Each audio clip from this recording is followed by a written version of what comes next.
There we are, Holmes. I've told you in great detail everything that happened last night.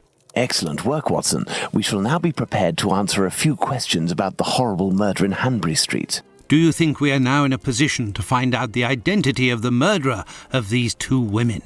No, I don't think so. It's outside of our scope and not our responsibility. As much as you've done for Leather Apron and the affair with the pills, our mission is to help the police by ensuring that they don't get caught up following false leads and to point them in the right direction. Let us start from what we know with some certitude. As you have just said, it is almost certain that the same person killed the Bucks Row and Hanbury Street victims. The reasons to assume as much are numerous, and I shan't elaborate here. What do these two victims have in common?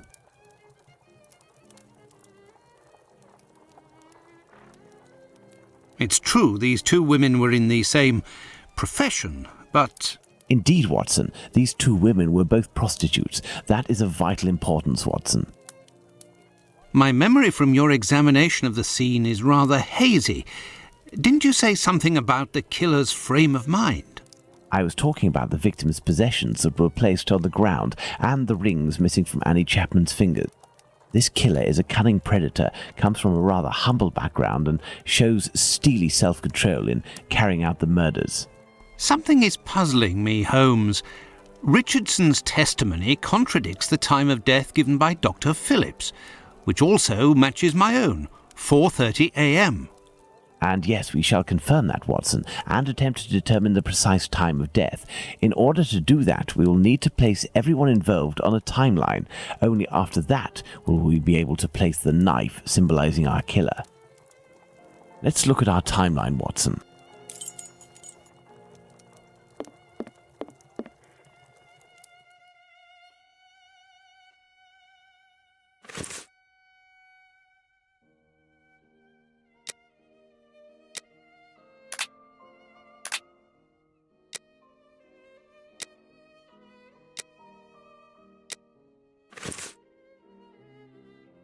Let's put the time of death as assessed by Dr. Phillips on the timeline.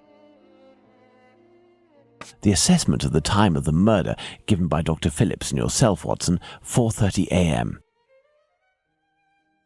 Now, let's put the Richardsons' arrival and departure times on the timeline. Now, let's put the Richardsons' arrival and departure times on the timeline.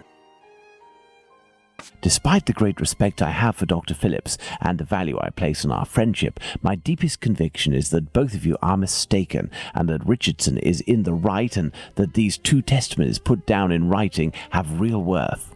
But how? Explain yourself, Holmes. Remember how you assessed the time of death. You touched the fingers and body of the victim, but it was remarkably cold for this time of year. In addition, the corpse had been drained of bodily fluids. Its heat retention was therefore no longer the same as that of an intact corpse. Egad! You're right, Holmes. Oh, I've had some time to research, Watson. Given these facts, my first diagnosis may have been off by half an hour, perhaps even an hour. Thus, we can confirm Richardson's statement and establish that the murder was committed after 4:50 a.m. and not before 4:30 a.m. Our next witness is Albert Kadosh. Albert Kadosh goes down into his garden at approximately 5:20, and on re-entering his home, hears voices in number 29's garden. Let's place this symbol that represents Kadosh on the timeline. Kadosh goes back down into his garden approximately 4 minutes after having left it, and hears the sound of an impact against the wooden fence. Now, for the most important part, the testimony of Miss Long. She claims to have seen a woman speaking to a man near 29 Hanbury Street sometime around... What time, Watson? Let us assume, therefore, that Miss Long's testimony is, as is most certainly the case, true. She places her meeting with the victim at around 5:30, claiming to have heard a clock chime on the half hour at the moment when she enters the street. Let's place this symbol that represents Kadosh on the timeline. Kadosh leaves the garden, enters his house, then leaves for work, seeing the clock on the Spitalfields church showing 5:32. We left the station at 6 o'clock and it took us 20 minutes to arrive at Hanbury Street. Our arrival at the scene occurred at around 6:20. Given the distance separating the two locations, we can deduce that the corpse wasn't discovered after 6 o'clock and therefore that the murder must have been committed before. Excellent, Watson. All our people are now in place. Yes, but Holmes, Miss Long claims to have seen the victim at around 5:30. But according to Kadosh, someone, most certainly the victim and her murderer, was already in the garden at 5:30. Excellent observation, Watson. It must be noted, however, that these two witnesses, Long and Kadosh, saw the time shown on the clocks in the area, which are often inaccurate and went by their empirical and, in this case, erroneous estimate of how much time had passed. Thus, neither of these two times can be considered reliable. Do you mean to say that these two testimonies might match? Indeed. Let's put Miss Long's meeting with the victim at 2 minutes before 5:30. Let's add Miss Long's meeting with the victim at 2 minutes before 5:30 a.m. Mr. Kadosh claims to have passed by the Spitalfields Church at 5:32, which, given the distance from 27 Hanbury Street, would mean he was still at home at 5:31. Let's therefore put the end of his testimony at 5:31. Miss Long heard the man say to the victim, "Will you?" to which the victim responded yes, which would suggest that an agreement was reached and that the transaction was imminent. They then proceeded to enter the garden, which puts the voices heard by Kadosh at 5:29. We had thought that Kadosh had left 27 Hanbury Street at 5:31 after having heard an impact against the fence. Thus, 2 minutes passed between the moment when Kadosh entered the house after having been in the garden the first time and the moment when he returns to go out again and leave for work. How long did he estimate this interval to be? 3 to 4 minutes. In light of all this, Watson, we can finally establish the time of Chapman's murder. Now, place the knife at the exact time. Now then, taking into account that the local clock isn't exact and that a young man was off by a minute or two in his estimations of his comings and goings, we can confirm Miss Long's testimony and place the time of the crime at approximately 5:30. But in that case, Holmes, the man that Miss Long saw is none other than... That's right, Watson. It was the Whitechapel killer. To think that Miss Long and Kadosh were only a few feet away from him. Indeed, Watson. Had Miss Long passed just a little closer to the victim and her assassin, or had the young Kadosh popped his head over the fence out of curiosity, the killer would most certainly already be behind bars. That's some stroke of luck he had there. I couldn't agree more, Watson. But his luck didn't end there, given the mutilations inflicted upon this poor woman. What must be considered above all is the killer's obvious wish to remove one and only one specific organ. His surgery pinpointed the exact spot, avoiding superfluous incisions.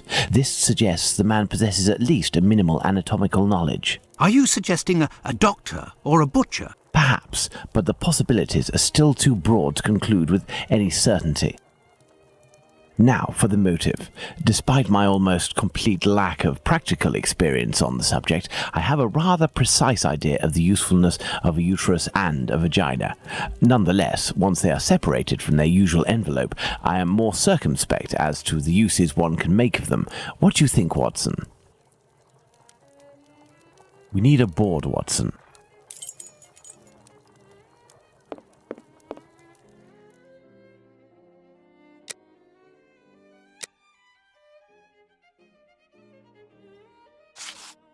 Perhaps it was intended as a study specimen. I have little faith in that theory. Hardly anything was taken from the Bucks Row victim. Black magic? Watson, this line of investigation is far too vague. We don't have a single clue in support of such a motive. We can eliminate this hypothesis. Holmes, what if it was cannibalism? Even if the idea is unbearable, we can't ignore it as a possibility.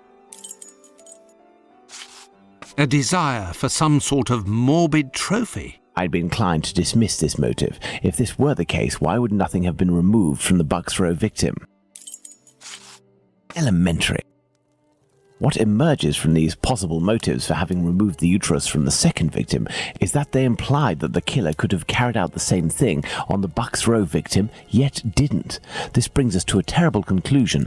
Our killer has evolved in the space of only a few days, and if that's the case, had he already struck before the first murder to which we attribute him? And if the killer strikes again, what atrocity awaits his next victim?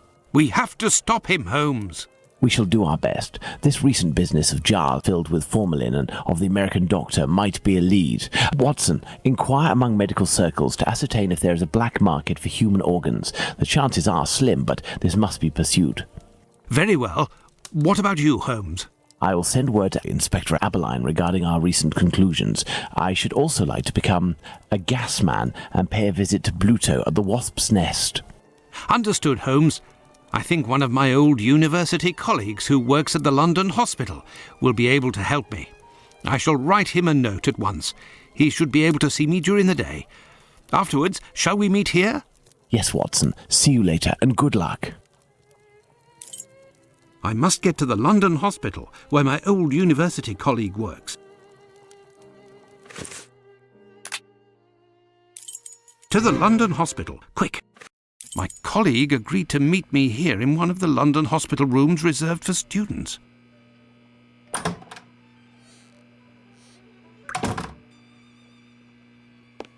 Ah, John, you're there already. Punctual as always. Tell me, you don't seem to be in good shape. Is it possible that your recent marriage is making you this morose? Ah, you know me well, Andrew. No, it's a strange and terrible affair that concerns me. Have you read my note? Yes, I admit that I was surprised. It just so happens that I, too, was asking questions about our morgue.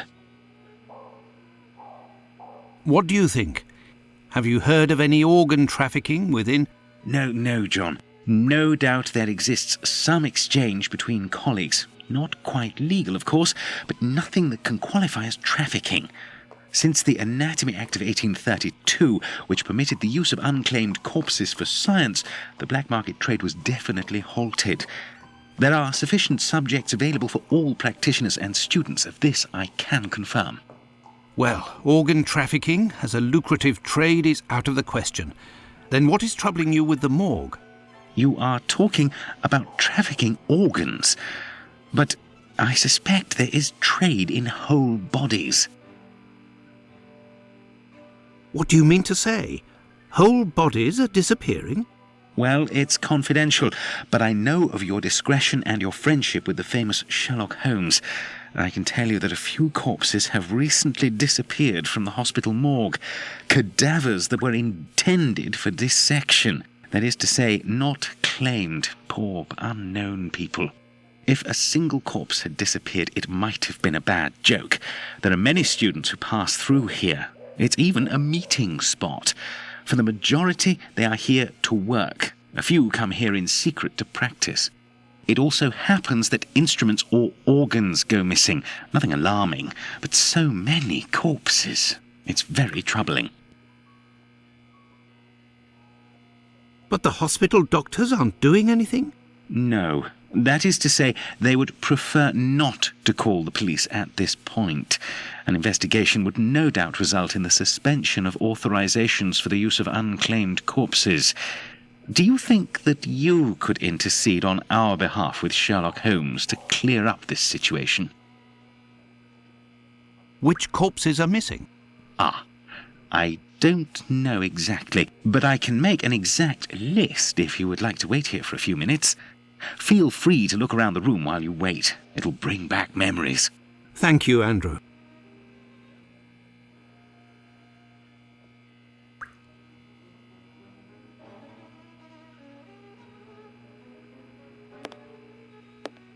The last lesson must have been about the human heart. And for a class of beginners, I expect, as this diagram is rather rudimentary.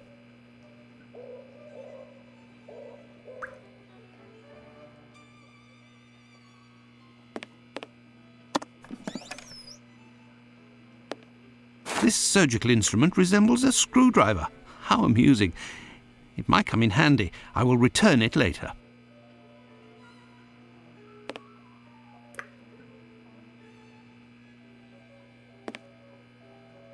These wheeled trolleys are very handy for laying out surgical instruments.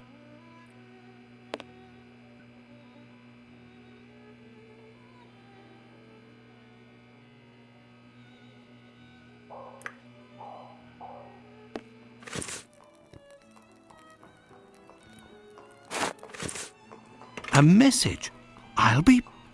Why the devil was it hidden here?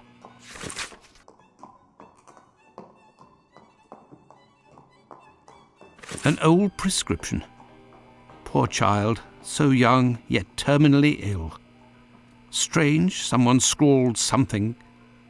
Part of it is in Latin. These are instructions, it would seem. There is a heart in this jar. Based on its colouring, it hasn't been there long, and it looks like the drawing on the board. This jar contains 2 lids with combination locks.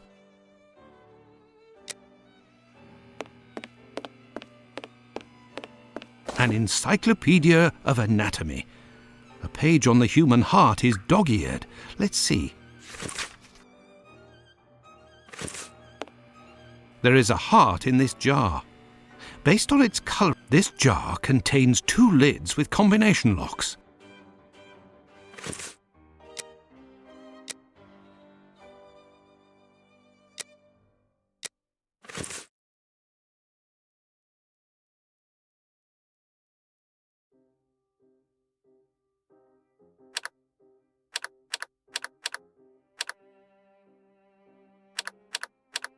Look, there was a bit of paper stuck between the 2 lids.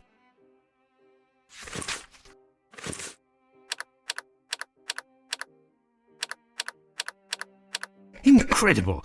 Someone has hidden a magnet in this heart. But to what end?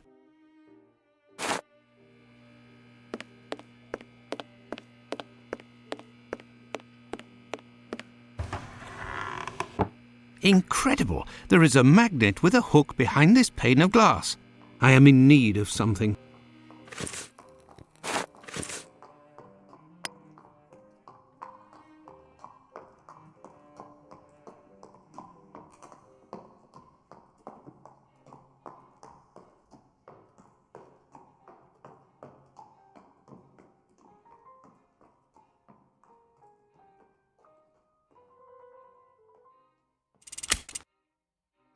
There, all done. Holmes couldn't have done better himself. A hole! I can make out something inside, but how to get it out? I will need a hook. I found it!